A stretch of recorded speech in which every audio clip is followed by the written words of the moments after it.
Rapidamente, o senhor bradou aqui a figura do presidente da República como o principal defensor da democracia. Mas quando ele recebeu Nicolás Maduro no país e de alguma forma relativizou a ditadura de Nicolás Maduro, ele foi bastante criticado. O senhor acredita que ele tem errado, então, nesse momento? Olha, o presidente tem feito uma fala que eu acho muito equilibrada em relação à Venezuela. Está defendendo as eleições livres da Venezuela, fez falas bastante contundentes nesse sentido. Veja, uma coisa era a aliança que nós tínhamos com o chavismo. Mas à época ele chamou de narrativa o que estava acontecendo na Venezuela. Mas não deixava de ser. Eu vou falar uma coisa para você com toda franqueza. Eu tenho muitas resistências em relação a uma série de coisas que ocorrem. Não é um ditador?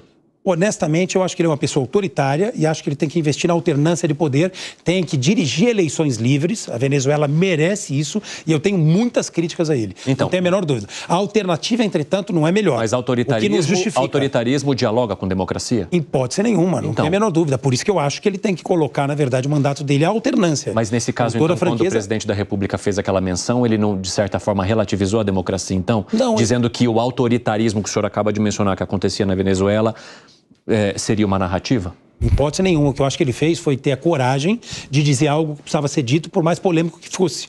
O Lula conquistou o direito de dizer o que ele pensa. E eu acho isso elogiável. As pessoas da política quase sempre falam que a gente quer ouvir.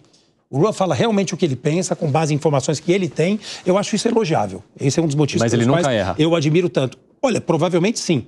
E nesse caso, provavelmente ele não errou. Nesse caso, eu acho que ele apresentou uma visão que é absolutamente sustentável em dados da realidade. Veja, o ex-presidente autodeclarado da Venezuela era menos autoritário do que o Maduro? Nunca foi. Nós sabemos muito bem que ele foi apoiado pelo regime americano, que depois o descartou porque ele não pareceu ser, de fato, a melhor opção. Na verdade, ele se autodeclarou presidente e estava governando de Washington, sei lá de onde. Então, a Venezuela precisa de observadores internacionais, precisa promover eleições livres, não tenho a menor dúvida disso. Acho que o presidente Lula, no diálogo com o Maduro, tem externado essa preocupação e, portanto, está acertando. Agora, tem várias formas de você dizer as coisas. Nesse caso em especial, eu acho que ele preferiu o afeto, dialogar com afeto, com cuidado, com carinho, até porque o Brasil tem relações, sem dúvida nenhuma, o Brasil tem relações bilaterais com a Venezuela extremamente significativas do ponto de vista da balança comercial. A Venezuela é um dos países irmãos, né, que tem um relacionamento conosco, mesmo com a crise, extremamente importante, e ele está apontando para um horizonte com o qual acho que todos nós concordamos. Mas você acha que... A necessidade da Venezuela fazer eleições livres, independentes e eleições sérias com observadores internacionais. Eu estou concordando com isso. O presidente já apontou para isso. Sim, mas o senhor entende que para valorizar a relação comercial ele precisaria chamar de narrativa o que acontece na Mas é uma narrativa. É uma narrativa porque o outro lado não oferece... O senhor acabou de me dizer que é autoritarismo. Eu vejo como um governo autoritário. O que o presidente disse que era narrativa, e é importante você, inclusive, revisitar, e eu também, porque eu quero ver qual é a declaração dele para não te induzir a erro, nem me induzir a erro na minha fala. Seria importante de ver exatamente qual foi a declaração dele. Mas o que é narrativa é o seguinte, vamos demonizar um lado. Né? A imprensa mundial, se você puder até verificar para mim, porque eu não lembro realmente dessa fala dele. Eu acompanho praticamente tudo que ele fala, mas nem tudo a gente lembra. Então, eu te agradeço se você puder, por gentileza, para não deixar de responder a tua pergunta. Mas é uma narrativa, né? Dizer, na verdade, que a Venezuela tem um governo autoritário, que não olhou, enfim, para a sua população, sem olhar, na verdade, para o que significa a oposição. Hoje, se você coloca 1 milhão de pessoas nas ruas contra o Maduro, no dia seguinte você coloca 2 milhões a favor. A sociedade está dividida.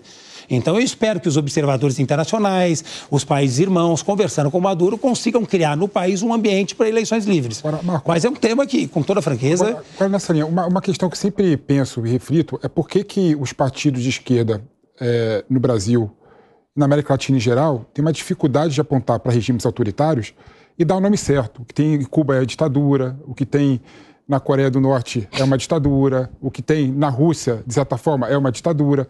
Por que nós temos uma dificuldade de apontar para esses países e falar claramente o que eles são, né?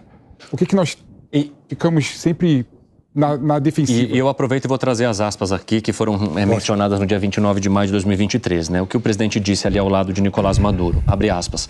Eu vou em lugares que as pessoas nem sabem onde fica a Venezuela, mas sabem que a Venezuela tem problema de democracia, que o governo não sei das quantas. Então é preciso que você construa a sua narrativa. Eu acho que por tudo que nós conversamos, a sua narrativa é infinitamente melhor do que a narrativa que eles têm contado contra você. Poxa, que bela declaração. Eu poderia assinar embaixo, sem problema nenhum.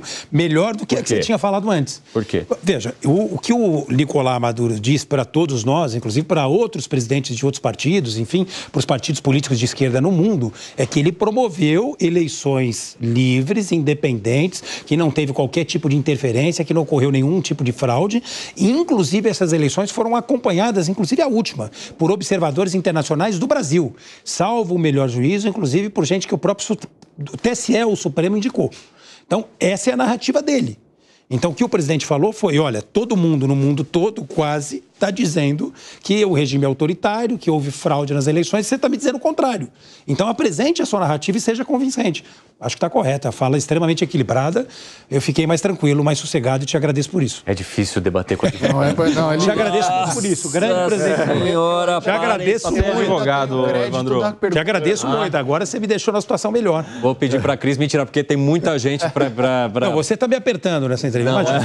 Mas é um grande mediador. Monteiro, refaz sua pergunta só para ele responder e depois a gente abre espaço também. Os partidos de esquerda da América do Sul, no Brasil especialmente, têm dificuldade de nomear países autoritários pelo que eles realmente são.